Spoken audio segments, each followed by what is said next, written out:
जय सिया राम। मैं हूं पंडित अरविंद गौड़। स्वागत करता हूं आपका अपने YouTube चैनल ज्योतिष विद अरविंद गौड़ में। समय समय पर ग्रहों में कुछ परिवर्तन होते रहते हैं। कुछ ग्रह अपनी राशि बदलते हैं, कुछ ग्रह वक्री होते हैं, कुछ अस्त होते हैं, कुछ फिर मार्गी होते हैं। तो उन सब का क्या प्रभाव हमको देखने में आ सकता है, इसी संबंध में समय समय पर मैं वीडियो आपके लिए बनाता हूँ। तो आज जो वीडियो है ये 14 अप्रैल 2021 से 2 जून 2021 तक यानी 50 दिन तक इफेक्टिव होगा और इसका टॉपिक रहेगा मंगल का मिथुन राशि में परिवर्तन और इसका सभी लग्नों पर क्या प्रभाव होगा, इसी संबंध में आज की चर्चा है। कोई भी ग्रह कैसे प्रभाव करता है, ऐसे ही थोड़ा सा एक विचार करते हैं। पहले तो हमें यह जानना चाहिए कि वो ग्रह करता क्या है। अच्छा, वो जो करता है अगर हम उसे समझ जाएं तो फिर हमें ये बात समझ में आएगी कि उसका इफेक्ट किस तरह होता है। तो जैसे मैथ के टीचर अच्छा पढ़ाएंगे तो मैथ में अच्छे नंबर, मैथ के टीचर अच्छा नहीं पढ़ाएंगे तो मैथ में कम नंबर, पर इसका आपकी ड्राइंग से या क्रिकेट खेलने से क्या लेना देना, कुछ भी नहीं। तो हम लोग क्या समझते हैं आमतौर पर किसी एक ग्रह के बदलाव का जिंदगी के हर मुद्दे पर असर डालते हैं, नहीं। तो ग्रह कहाँ बैठा है, किस राशि में है और किन किन घरों को देख रहा है, इस हिसाब से वो अपना प्रभाव करेगा। ये तरीके हैं उसके। तो मंगल 2 ग्रहों का कारक है, जहां का वो मुख्य कंट्रोलर नैसर्गिक स्वामी समझा जाता है और वो है तीसरा और छठा घर। तीसरा और छठा दोनों ही बुरे घर गिने जाते हैं। तीसरा अष्टम से अष्टम होने के कारण, और एक और सिस्टम था त्रिषडाय कहते हैं, इस हिसाब से भी बुरा है, 2 तरीके। और छठा घर त्रिकेश यानी त्रिक भाव, छठा 8वां और 12वें का। तो इस हिसाब से तीसरा और छठा दोनों ही बुरे हैं। तीसरा घर हम भाइयों के लिए भी देखते हैं, हमारे एफर्ट्स की रिजल्ट्स के लिए भी देखते हैं और मृत्यु के लिए भी देखते हैं। छठा भाव शत्रु, बीमारी, कर्जा, इसके लिए देखते हैं। तो देखिए, जो दिन 2 घरों का वो कारक है, उनके क्या क्या देखना है, आपको ये बात समझ आई। कहाँ कहाँ देख सकता है, उसकी दृष्टियां कहाँ होती हैं। तो वो 3 दृष्टियों से देखता है। जहां बैठता है अपनी से चौथी, 7वीं और 8वीं दृष्टि उसकी होती है।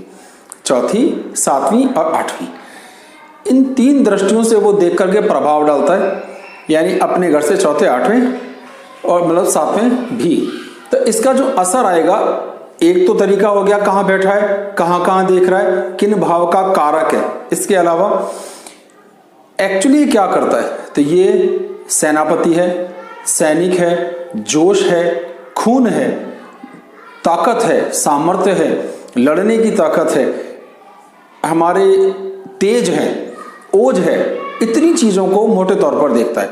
अब अगर ये खराब होगा तो क्या होगा, खून से संबंधित तनाव बढ़ सकते हैं, ब्लड प्रेशर जैसी शिकायतें आ सकती हैं, चोट लग सकती है, ऑपरेशन की नौबत देखने में आ सकती है, भाइयों के साथ तालमेल खराब देखने में आ सकता है।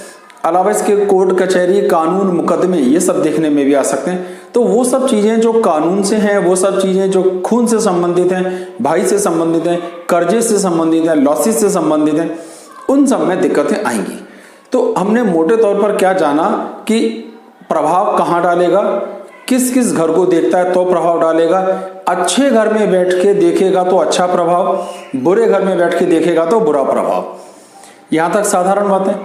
अब ये विषय अगर मैं बहुत डिटेल में जाऊंगा तो ये वीडियो बहुत ही लंबा हो जाएगा। आपकी अपनी कुंडली में मंगल का प्लेसमेंट कैसा है, अगर आपको ये बात पता चलती है तो गोचर का प्रभाव देखना भी समझ में आएगा। इस विषय में मैं पहले एक वीडियो बना चुका हूं, वीडियो का नंबर आप स्क्रीन पे देख पा रहे हैं। इस वीडियो को जरूर देखें, जिससे ये वीडियो भी देखना आपको आ जाए और आपको समझ में आए। चलिए, प्रस्तावना बहुत हो गई, अब हम शुरू करते हैं इसका सभी लगनों पर प्रभाव। मेष लगन से शुरू करते हैं। अब मेष लगन में क्योंकि मिथुन राशि में जा रहा है और मिथुन राशि इसकी शत्रु राशि है, यानी यहां पर ये शत्रुवत भाव हो जाता है, बुरा प्रभाव करने वाला हो गया। और मेष लगन के लिए तीसरे घर में आएगा। तीसरे घर का प्लेसमेंट मंगल के लिए कारक है, लेकिन फिर भी खराब ग्रह होता है। तो तीसरे घर में जाने पर ये क्या कर रहा है कि अष्टम भाव के लिए तो थोड़ा सा ठीक हो जाता है, यानी आपकी उम्र के लिए, क्योंकि अष्टम से अष्टम भाव का स्वामी अपने से अष्टम गया शत्रु राशि, तो थोड़ी राहत देगा, एक तरीका ये भी है। पर लगन का स्वामी तीसरे घर में चला गया, अब ये खराब स्थिति है। यानी आपके स्वास्थ्य पर फर्क पड़ सकता है, आपकी ओज, आपकी सामर्थ्य, आपके रुतबे पर फर्क पड़ सकता है। छोटे भाइयों के साथ आपकी खींचतान या लड़ाई देखने में आ सकती है। आपको उतनी परफॉर्मेंस आती हुई नहीं दिखाई देगी जितनी आपको उम्मीद थी। ये सब प्रभाव देखने में आएंगे क्योंकि वो खराब राशि में है और तीसरे घर में, तो उसकी चौथी दृष्टि आएगी छठे घर पे।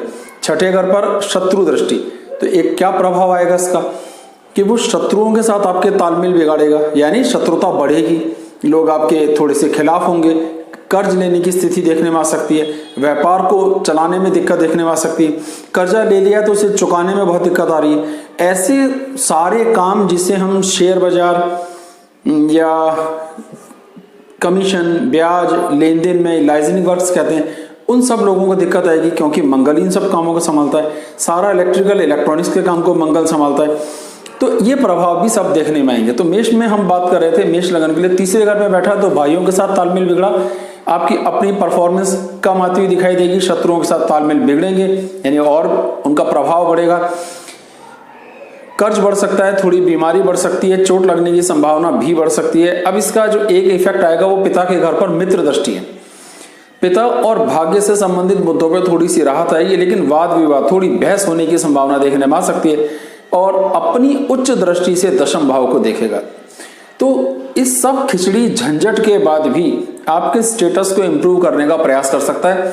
इस सब का लाभ ये देखने में आ सकता है कि आपका स्टेटस इंप्रूव हो। तो मेष लगन के लिए ऑन दी होल इस सिचुएशन को देखें तो एक दृष्टि प्रभाव तो इसका शुभ आ रहा है, बाकी सब ठीक नहीं आ रहा है। तो आप ये मान के चलें कि 80% मेष लगन वालों के लिए ये शुभ प्रभाव नहीं होगा। उपाय मैं आखिर में एक साथ सारे दिखा दूंगा क्योंकि एक ही उपाय सबके लिए है, वही उपाय आपको सबको करना चाहिए। वृषभ लगन की बात करते हैं। वृषभ लगन के लिए दूसरे घर में आएंगे। अब हमारा दूसरा घर क्या होता है? हमारा मुंह, हमारे बोलने की कला, गले से संबंधित अच्छाई या बुराई। अच्छी बात मतलब मीठा बोलना, बुरी बात मतलब कड़वा बोलना, तीखा बोलना, चिल्ला के बोलना, अपशब्द बोलना, और मंगल वहां शत्रु है। तो हमें गले की ऐब, जिसमें थोड़ा बहुत पीना पिलाना, चोट लगना, गले की खराबियां, गले की खांसी, भाषा की कड़वाहट, ये सब देखने में आएगी। लेकिन वो 12वें घर का कंट्रोलर होकर यहाँ आया। अर्थ क्या निकला कि 12वें घर के खर्चे देखते हैं, खर्चे कमजोर पड़ेंगे, तो थोड़े से खर्चे आपके कंट्रोल में आएंगे। मंगल वृषभ लगन वालों के लिए शुभ ग्रह नहीं है, कारक नहीं है, क्योंकि वो 7वें घर और 12वें घर का स्वामी। कारक ग्रह का कमजोर हो जाना अपने आप में एक तकलीफ की स्थिति है, लेकिन क्योंकि वो अकारक है, वृषभ लगन के लिए अकारक है, और अकारक ग्रह का कमजोर हो जाना कोई बहुत तकलीफ होने वाली नहीं है। थोड़ा सा वैवाहिक जीवन में दिक्कत आएगी, खर्चे थोड़े कम होंगे, एजुकेशन से संबंधित मुद्दे, पढ़ाई लिखाई, ज्ञान, नॉलेज में लाभ होता हुआ दिखाई देगा। चोट लगना, कमर दर्द की शिकायतें, इस तरह की दिक्कत, या पेट या कमर की, खासतौर पर जहां हम बेल्ट बांधते हैं वहां का दर्द देखने में आ सकता है। और पिता के साथ, भाग्य के साथ आपकी स्थितियां इंप्रूव होंगी। कुल मिलाकर बहुत अच्छा तो नहीं है, पर एक एवरेज आप इसे 60% के आसपास मान के चलिए अच्छा। तो वृषभ के लिए इसका इंपैक्ट कुछ इस तरीके का आएगा जो मैंने आपको बयान करा। अब बात करते हैं मिथुन लगन की। तो लगन में ही है, लगन में बैठते हैं तो इसका पूरा प्रभाव 7वें घर पर, 7वीं दृष्टि से आएगा, तो वैवाहिक जीवन पर।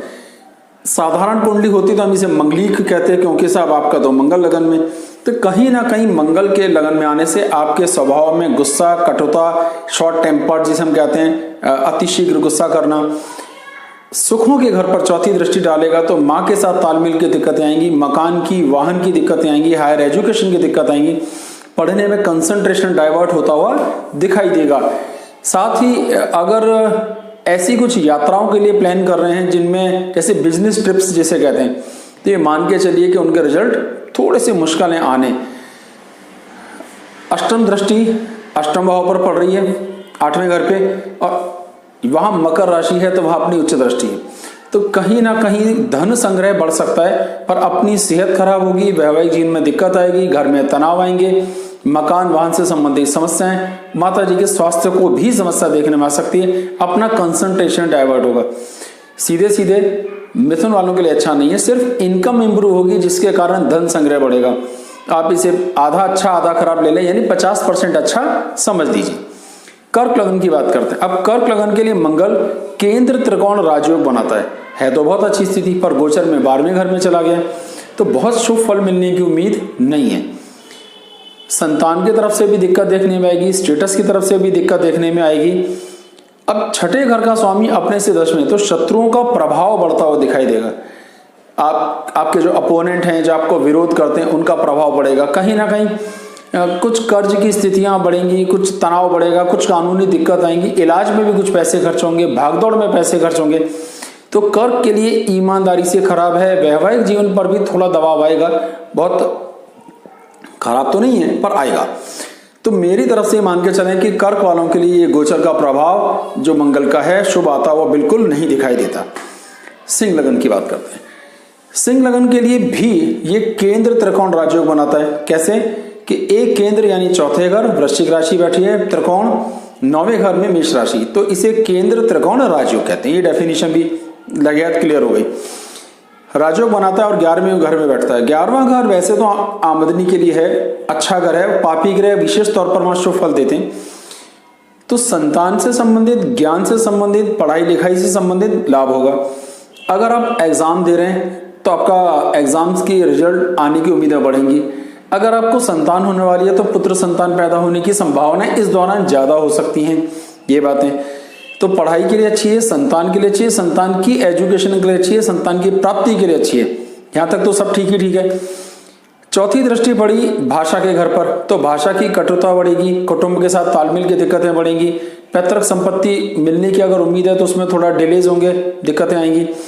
और इसकी छठे घर पर अपनी उच्च दृष्टि पड़ेगी, तो शत्रुओं पर दबाव बना सकोगे, यानी उन्हें कंट्रोल कर सकोगे। कर्जे का रीपेमेंट आराम से हो जाएगा, नया कर्जा नहीं लेना पड़ेगा। तो सिंह के लिए इसे बहुत अच्छा समझ कर चलना चाहिए। 90% अच्छे रिजल्ट देगा, किसी तरह की कोई खराबी इसमें नहीं है। दृष्टि के हिसाब से भी, प्लेसमेंट के हिसाब से भी, पोजीशन के हिसाब से भी ये बहुत अच्छा है। बात करते हैं कन्या लगन की। अब कन्या लगन के लिए 10वें भाव में बैठेगा।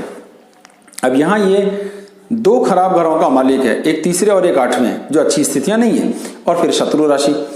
तो उनके लिए कोई बहुत अच्छा प्रभाव दे नहीं देगा, क्योंकि अष्टम भाव का स्वामी जहां बैठता है उस भाव को भी खराब करता है, अष्टमेश। तो अष्टमेश मंगल कहां बैठा? 10वां भाव। 10वां भाव हमारा जीवन स्तर, स्टेटस और हमारी लगन से 10वां भाव जो है लगन की सामर्थ्य को भी बिलोंग करता है।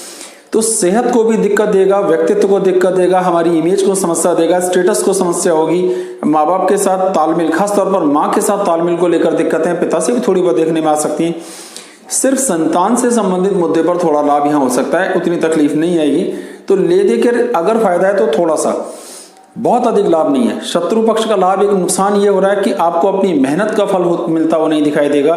भाइयों से तालमेल खराब होंगे, उनसे जो सहयोग की आप उम्मीद कर रहे होंगे उतना सहयोग आपको प्राप्त नहीं होगा। तो कन्या के लिए भी ये मान के चलिए कि ये खराब रिजल्ट देने वाला है, बहुत अच्छे रिजल्ट आने की उम्मीदें नहीं है। उपाय जरूर कीजिए, जो मैं वीडियो के आखिर में आपको बताऊंगा। तुला लगन की बात करते हैं। अब तुला लगन के लिए शुद्ध रूप से मार्केश है। कैसे? दूसरे और 7वें घर का स्वामी है, तो यहाँ ये मार्केश की स्थिति बनाता है। और बैठा कहाँ है? 9वें घर, भाग्य के घर में। यहाँ बैठकर इसने क्या करा कि कुटुंब के साथ भी तालमेल की स्थितियां थोड़ी खराब हुई, हमारी परिवार से जो सहयोग मिल सकता है उसमें भी कुछ कमियां देखने में आएंगी, पत्नी के साथ भी सहयोग में कुछ दिक्कतें देखने में आएंगी। ये खराब सिचुएशन मेंटेन करता है। पिता के साथ तालमेल, एडजस्टमेंट की दिक्कत आएगी, भाग्य कुछ कम काम करता हुआ दिखाई देगा। तो बहुत अच्छी स्थितियां नहीं है। 12वें घर पे दृष्टि है, खर्चे बढ़ेंगे, बिना मतलब की यात्राएं, भागदौड़, इलाज के नाम पर खर्च हो सकता है, किसी को दे दिया वापस नहीं आ रहा, ऐसा भी देखने में आ सकता है। पर अपने प्रयासों में अच्छे रिजल्ट आएंगे, यानी इस दौरान कोशिशें करके भविष्य में उसका लाभ लिया जा सकता है। ऐसे प्रयास आज करें तो लाभ आपको भविष्य में मिल जाए, ये बिल्कुल पॉसिबल है। और 10वें भाव पर दृष्टि है, तो इस दौरान बहुत सा धन खर्च करके वाहन खरीदा जा सकता है, मकान खरीदा जा सकता है, ऐसी स्थितियां भी देखने में आ सकती हैं। लेकिन ये क्योंकि वो मार्केश भी है, खराब घर में बैठा है, तो इसलिए अधिक शुभ नहीं देगा, हर चीज में टांग जरूर आएगा। तो तुला लगन के लिए इसे कोई बहुत शुभ नहीं समझा जा सकता, लेकिन सिर्फ वाहन और मकान खरीदने की स्थितियां थोड़ी सी ठीक दिखाई देती हैं। इस मुद्दे पर बात बन सकती है। अपने आप में कोई भी गोचर का ग्रह इतना खराब नहीं होता कि हर मुद्दा खराब हो जाए, इतना अच्छा नहीं होता कि हर मुद्दा अच्छा हो जाए। इसलिए हमें ये समझ के चलना है कहाँ कितना असर देगा, किस तरह, किस घर पे अपना इसका प्रभाव क्या आएगा। वृश्चिक लगन की बात करते हैं, तो लग्नेश होकर के 8वें घर में चला गया, बेकार स्थिति, खराब सेहत, व्यक्तित्व, पोजीशन खराब, आपको यूरिन इन्फेक्शन जैसी समस्या इस पोर्शन से संबंधित, जैसे कमर जहां पूरी बेल्ट बांधते हैं इस पोर्शन में किसी भी तरह की समस्या देखने में आ सकती है। किडनियों की समस्या, यूरिन इन्फेक्शन की समस्या, स्टोन की प्रॉब्लम भी देखने में आ सकती है, नाप उतरना भी देखने में आ सकता है। तो ये जो भी इस पोर्शन की समस्याएं हैं वो सब देखने में आ सकती हैं। जिन्हें पहले से ही थोड़ा बहुत मंगल वीक है उन्हें जरूरत से ज्यादा देखने में आ सकती हैं। तो वृश्चिक के लिए लगन का स्वामी का ही अष्टम भाव में चले जाना अच्छा नहीं है। इसकी पूरी दृष्टि चौथी पड़ेगी आपके आमदनी के घर पर, वो अच्छा प्रभाव नहीं आएगा। इनकम भी दुरुस्त नहीं होगी, हमारे कुटुंब के साथ तालमेल की स्थितियां भी कमजोर होंगी और अपने छोटे भाइयों के साथ तालमेल की स्थितियां भी, क्योंकि वहां उच्च दृष्टि है। तो फिर देखिए कौन सी 3 दृष्टियां, चौथी वहां शत्रु दृष्टि और इनकम को प्रभावित करेगा। कमजोर हो गया तो दिक्कत आएगी। कुटुंब के घर पर देखेगा, भाषा बोली के घर पर देखेगा, पैतृक संपदा के घर पर देखेगा, वहां भी अच्छी स्थितियां नहीं आएंगी, क्योंकि षष्ठेश भी है। वृश्चिक लगन में उसे षष्ठेश नहीं काउंट करते, लग्नेश ही काउंट करते हैं। पर लग्नेश वीक हो गया तो उसका प्रभाव खराब है, अष्टम भाव से दिख रहा है, और अष्टम भाव से ही वो अष्टम से अष्टम यानी मकर राशि को देख रहा है। तो ये छोटे भाई बहनों से तालमेल ठीक हो सकता है। इस दौरान की हुई मेहनत का भविष्य में लाभ देखने में आ सकता है। कुल मिलाकर वृश्चिक के लिए बहुत अच्छा नहीं है, फिर भी आप 30-40% अच्छा समझ के चल सकते हैं। धनु लगन की बात करते हैं, सप्तम भाव में बैठता है। वैवाहिक जीवन को निश्चित रूप से प्रभाव पड़ेगा, आपसी तालमेल खराब होंगे, ससुराल वालों के साथ तालमेल खराब होंगे, गुस्सा बढ़ेगा, क्रोध बढ़ेगा, कानूनी झंझट भी शुरू हो सकते हैं अगर कुंडली में प्लेसमेंट और भी खराब है तो। स्टेटस पे फर्क पड़ेगा, आमदनी पे भी फर्क पड़ेगा, बोली भाषा पर भी फर्क पड़ेगा, और क्योंकि वो 12वें घर का स्वामी है। लेकिन पंचम का स्वामी होने के कारण संतान से संबंधित भी थोड़े बहुत तनाव देगा, क्योंकि पंचम भाव का स्वामी शत्रु राशि में चला गया। तो धनु के लिए खर्चे सिर्फ कम होंगे, खर्चे घट जाएंगे, लेकिन आपसी वैवाहिक जीवन, तनाव, फ्रस्ट्रेशन, सिरदर्द, ब्लड प्रेशर की शिकायतें, चक्कर आना, माइग्रेन के दर्द की ऐसी शिकायतें, इस तरह के तनाव वो बढ़ा देगा। तो धनु के लिए भी इस प्लेसमेंट को कोई बहुत अच्छा नहीं समझा जा सकता, एक एवरेज है। अब 50-60% ले लीजिए, मतलब आधा आधा सा समझ लीजिए, अच्छा बुरा बराबर। मकर लगन की बात करते हैं तो केंद्र का स्वामी है, यानी चौथे भाव का स्वामी होकर छठे घर में चला गया शत्रु राशि में। चौथा भाव क्या देखता है? माँ, मकान, वाहन, उच्च शिक्षा, यात्राएं, अड़ोस पड़ोस में हमारी इमेज, उस सब में दिक्कतें आएंगी। इन सभी मुद्दों पर तनाव, प्रेशर देखने में आएगा। हमारी आमदनी 11वें घर से, वहां का भी कंट्रोलर है, तो इनकम प्रभावित होगी, इनकम घटेगी या बहुत ज्यादा घट सकती है, ये भी हो सकता है। पर शत्रुओं पर दबाव बनाएगा, शत्रुओं से आपकी जीत होगी। जो आपके विरोधी हैं वो आपके पक्ष में आएंगे या उन्हें मजबूरन आपके पक्ष में आना पड़ेगा, आप उन्हें धराशायी कर सकोगे। ये बहुत इंपॉर्टेंट बात है। इसकी चौथी दृष्टि भाग्य के स्थान पर पड़ेगी, वहां भी शत्रु दृष्टि है, कोई एक विशेष लाभ होता हुआ नहीं दिखेगा, लेकिन क्योंकि कारक के हिसाब से देखें तो ये बुरा नहीं है, तो ठीक है। 12वें घर पे दृष्टि है, थोड़े खर्चे बढ़ेंगे, थोड़ी बहुत देखने में दिक्कतें आएंगी। यानी अगर आपका किसी से कर्ज का कुछ सेटलमेंट हुआ और आपने उनके पेमेंट्स कर दी तो आपके शत्रु घटे और पेमेंट हुई, पर पैसा भी तो घटा क्योंकि आपने पैसा दे दिया। लगन पर भी दृष्टि आएगी, उच्च दृष्टि, तो आपका रुतबा बढ़ेगा, आपकी पोजीशन बढ़ेगी, आपकी बात का वजन बढ़ेगा, आप कुछ मुकदमे दूसरों को भी सॉल्व करवा सकोगे, झगड़े सॉल्व करवा सकोगे। ये पॉजिटिविटी आपको देखने में मिलेगी। कुल मिलाकर मकर के लिए बहुत खराब नहीं है, लेकिन ये ठीक है। अच्छा, बहुत अच्छा तो किसी के लिए भी नहीं है, लेकिन इट्स ओके। तो 70-80% अच्छा मान के चलना चाहिए, प्रभाव आएगा। उपाय आपको भी करना चाहिए। अब बात करते हैं कुंभ लगन के लिए। कुंभ लगन में दशम भाव का स्वामी होकर पंचम में बैठता है, यानी एक केंद्र का स्वामी होकर त्रिकोण में बैठा है। तो कहीं ना कहीं स्टेटस पर फर्क पड़ेगा, दबाव जरूर आएगा, इनकम पर आएगा, पर संतान के साथ भी खींचतान बढ़ेगी। यानी बच्चे जो परफॉर्मेंस दे सकते हैं नहीं दे पा रहे, एक चीज। आप अगर पढ़ रहे हैं तो आपकी पढ़ाई में भी डिस्टर्बेंसेस आ रहे हैं बिना मतलब। दूसरी बात, क्योंकि ये तीसरे से तीसरा घर है, एफर्ट्स का एफर्ट्स, और वहां शत्रु। फिर से समझिए, भाव से भाव कैसे देखा? आपकी कुंडली में आपका तीसरा भाव हुआ मेष राशि, मेष राशि से तीसरा गिनेंगे तो आएगा मिथुन। भाव से भाव को देखा तो तीसरे से तीसरा, यानी आपके प्रयास। तो आपको आपके प्रयासों के फल मिलते हुए दिखाई नहीं दे रहे। भाइयों से तालमेल की दिक्कतें थोड़ी सी बढ़ गई, स्टेटस आपको कमजोर होता हुआ दिखाई दे रहा है, संतान के साथ परफॉर्मेंस गड़बड़ हो रही है, सही मौके पे सही डिसीजन नहीं ले पाना, जिसे हम एग्जीक्यूटिव डिसीजंस भी कहते हैं, उनमें दिक्कतें देखने में आएंगी। थोड़ा सा कॉन्फिडेंस भी कम होता हुआ दिखाई देगा, क्योंकि मंगल का कहीं ना कहीं कॉन्फिडेंस से भी लेना देना है। अष्टम भाव पे दृष्टि पड़ेगी तो ये भी स्वास्थ्य के लिए और खराबियां हैं आपके। तो सीधी सपाट बात ये है कि कुंभ लगन वालों के लिए भी अच्छी परफॉर्मेंस नहीं है।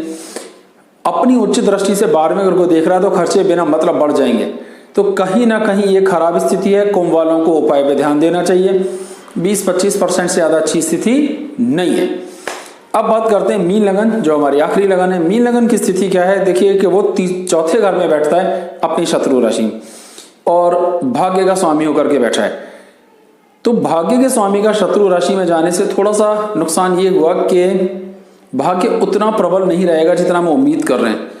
कुटुंब के साथ तालमेल की दिक्कतें आएंगी क्योंकि कुटुंब के घर का दूसरे घर का स्वामी बोली भाषा को भी दिक्कत देखने में आएगी। अब चौथा घर हमारी सुख, हमारी इमेज, हमारा अड़ोस पड़ोस, मकान, वाहन, इन सब को संभालता है। उस सब में दिक्कतें आएंगी। तो इसका असर क्या होगा कि चौथी दृष्टि वैवाहिक जीवन पर पड़ गई, 7वीं दृष्टि स्टेटस पर पड़ गई और 8वीं दृष्टि पड़ी अपनी इनकम के घर पे।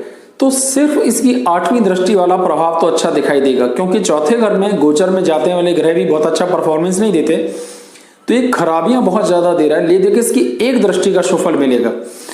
तो ईमानदारी से देखें तो 20-25% से ज्यादा अच्छा परफॉर्मेंस यहाँ भी नहीं आएगी। यानी इनको भी यहाँ खराबियां देखने में आएंगी। किन किन भावों से? माँ के साथ तालमेल में दिक्कतें देखने में आएंगी, पिता के साथ तालमेल में दिक्कत देखने में आएगी, अपना वाहन, अपना मकान। जिन्हें ब्लड प्रेशर पहले से है उनका बढ़ेगा, जिन्हें थोड़ी बहुत हार्ट की समस्या है उनकी हार्ट की समस्या भी बढ़ सकती है। इस मुद्दे पे भी ख्याल रखिए। तो उपाय जरूर करें। बीज मंत्रों का जाप और जो भी दान की वस्तुएं हैं वो सब मैंने लिख दी हैं, आप उसे देख सकते हैं, उसका स्क्रीनशॉट ले लीजिए।